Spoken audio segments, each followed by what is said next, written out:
কেন, এটা কি রাঁধছেন সেটা বলুন।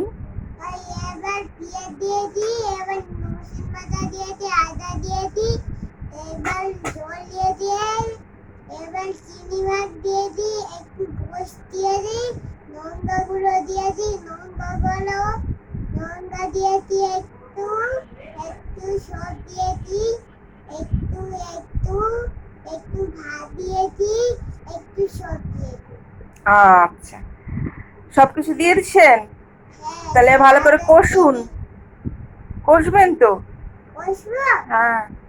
কি মাখা মাখা করবেন নাকি ঝোল করবেন? ঝোল করবে একটু। আর একটু ঝোল হয়ে যাবে। হ্যাঁ, আচ্ছা একটু ঝোল আছে এতে, একটু এতে ঝোল আছে, আচ্ছা, এবারে একটু কি ঝোল কি আছে, দিয়েছেন বলবেন?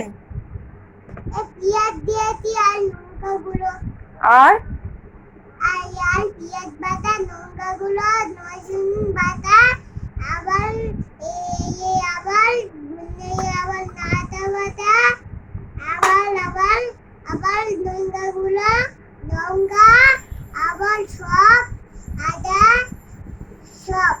সব দিয়েছেন? আচ্ছা, তাহলে রান্নাটা কি হয়ে গেছে? না, হয়নি এখনো।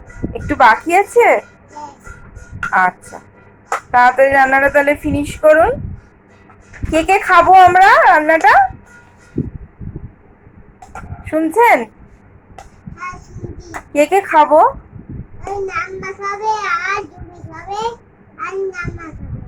আর নানা হইয়াছে, আর কে খাবে? নানা হইয়াছে, এবার সালাদে ঢেলে নেবো। রান্না হয়ে গেছে, এবার থালাতে ঢেলে নেবেন।